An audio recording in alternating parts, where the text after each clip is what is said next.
Hey y'all, today we're going to be processing and understanding the social information processing theory.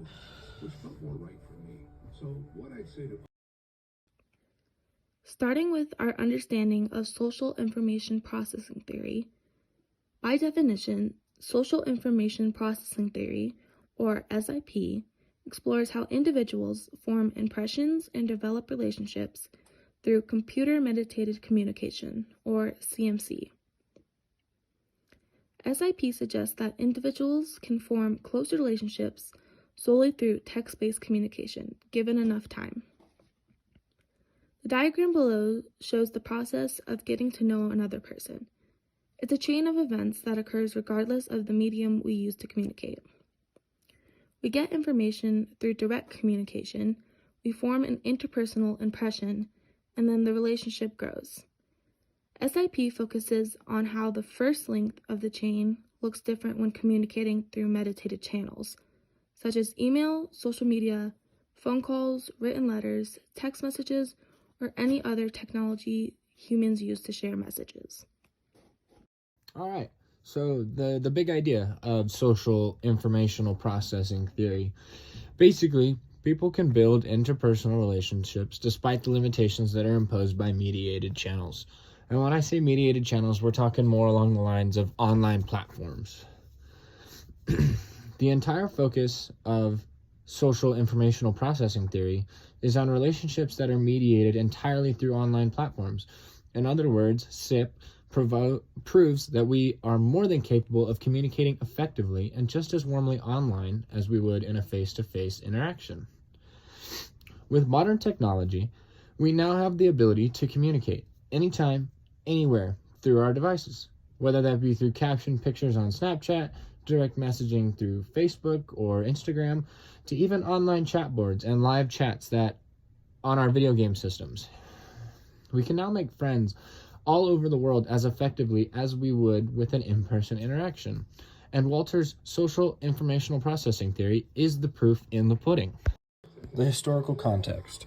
Historical background and development of social informational processing theory. Social informational processing theory was developed in the 1990s by Joseph Walther, and it focuses on the effects of CMC, or computer-mediated communication, on interpersonal relationships.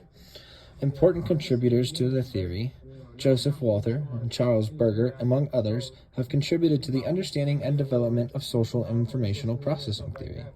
The term social informational processing theory was originally brought to light in about 1978 by Gerald Solancic and Jeffrey Pfeffer. Their original theory came from how people make decisions in a social context in the workplace. Social informational processing theory dates all the way back to the Roman Empire, where they ran a postal service across its massive territory. In the 1800s, dots and dashes on a telegraph allowed people to communicate around the world. During World War II, they used postal letters, and once those became too expensive, they upgraded to V-mail, which were small pieces of film that expanded to a readable size upon arrival. And then, once the 20th century hit, phone lines were full of teenagers communicating back and forth. Online interactions versus face-to-face interactions. So, when Walters was beginning to present his theory, many people believed that with online communication, there's no way to see somebody's nonverbal cues.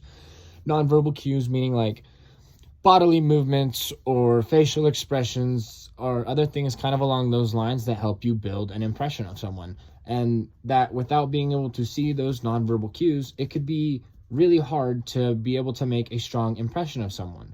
Well, Walter's theory is that it is totally possible to build a strong impression of someone, and that interactions over the internet can be just as warming rather than cold and impressionless as many believe them to only be. Walter's claim is that the loss of nonverbal cues is not fatal at all to building an online relationship with someone. Verbal cues in computer-mediated communication. Verbal cues are essential in online communication, helping us convey emotions and intentions through text. Emojis, GIFs, and punctuation play a crucial role in conveying tone and emotion in text-based communication. Emojis, GIFs, and punctuation marks serve as a substitute for nonverbal cues, enriching our digital conversations. Emojis are commonly used to express emotions, while GIFs and memes add humor and context to the conversations. A simple emoji can change the tone of a message, adding warmth or humor to our interactions. Hyperpersonal communication. The definition of hyperpersonal communication is that it occurs when individuals develop intimate relationships online, often surpassing face-to-face interactions in terms of depth and intimacy. Examples of hyperpersonal communication in current computer-mediated communication platforms, deep conversations on messaging apps, intimate sharing on social media platforms, and online dating relationships exemplify hyperpersonal communication. As you can see in our visual, most interactions begin with information or interpersonal. Next, you begin to form an impression of the person after you've begun to listen to their information. And then you begin to develop a relationship with this person. Hyperpersonal subcategories. Sender. The opportunity to meet someone online allows for selective self-presentation. In other words, in an online format, we have the opportunity as the sender to write our most attractive features without fear of physical appearance or bodily cues. Bodily cues meaning like nervousness or anything visible that another person might pick up in a face-to-face interaction. As for the receiver, as the receiver of messages with nothing to go off of but what the sender has told you, there really is no choice but to create your own attributions of that person, meaning you get to create your own impression of that person. All right, continuing with the hyper-personal communication subcategories, we'll be getting the last two of those four categories and their channel and feedback. Channel, or otherwise known as communicating on your own time, basically it's just saying that most often parties involved have to sync their schedules to be able to talk to one another. In today's day and age, that's totally irrelevant because we now have Snapchat, Instagram, Facebook. There's so many different avenues where you can talk to people online where you guys don't have to sync your schedules to be able to talk to one another. You can simply carry on a single conversation throughout an entire day or even a week or however long, because you can respond to someone at any given time that works for you. In terms of feedback, the outcome of our online relationships can almost always come down to a self-fulfilling prophecy. Basically, if you believe it to be true, then more than likely it's going to be true. If we don't think our profile or our online profile, is good enough to make a good impression, then odds are we won't give off a good impression. So we use our feedback from our past online relationships to build a self-image to try and create the best possible impression of ourselves. Extended time. One of the unique aspects of online communication is the luxury of extended time. The importance of extended time in developing online relationships is, unlike face-to-face interactions, CMC allows individuals to take their time in getting to know each other, leading to deeper connections over extended periods. Through prolonged messages and virtual hangouts, we can navigate uncertainties and build trust gradually, leading to more meaningful connections. Warranting value. Warranting value is defined as the degree to which a target is perceived to have manipulated, controlled, or shaped information about the target. In the age of social media, distrust is a real possibility. You may have seen cases where people use online communication to misrepresent, deceive, or lie.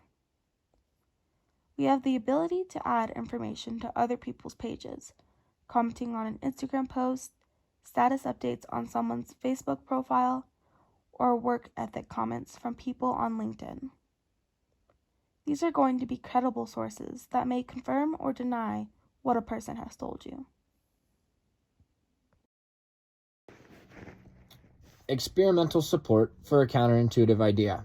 Counterintuitive idea, basically just meaning that there is a lot of, not backlash, but people that are quite unsure of Walter's theory, simply because there are many that believe that it's not possible to form a relationship over the internet.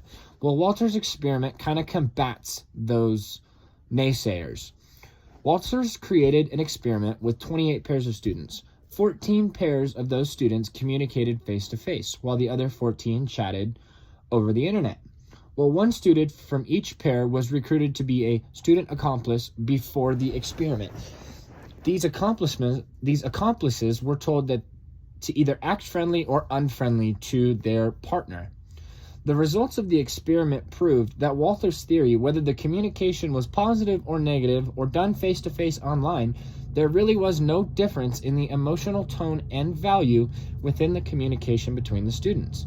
In other words, Walter's experiment pretty much just says you can completely convey plenty of warmth online as one would face-to-face. Let's explore real-life examples of social information processing theory.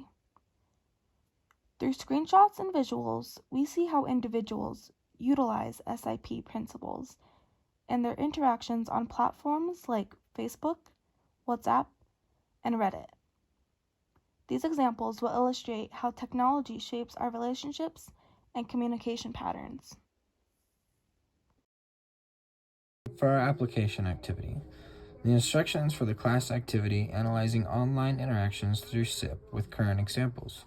Students will analyze their own online interactions, reflecting on the role of verbal cues, hyperpersonal communication, and extended time in relationship development. Guiding questions or prompts for reflection. How do you interpret tone and emotion in text-based communication? Have you experienced hyperpersonal communication online? And how do you manage uncertainty when forming relationships online?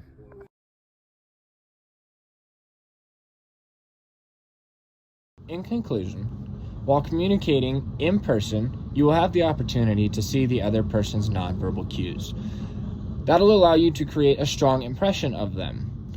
But being able to get to know someone on an even deeper level through the internet can and will be just as fulfilling, and create the possibility of an even stronger impression of just the kind of person someone really is. After listening to our lesson, we really hope that you can apply what you have learned from social informational processing theory to your real-world interactions online. It is important to know that while the internet can be risky, there are so many avenues where you can create amazing relationships no differently online than if you were in person. We encourage everybody to dive deeper into SIP in hopes of growing your knowledge and continue to build your internet relationships, just as you would in person.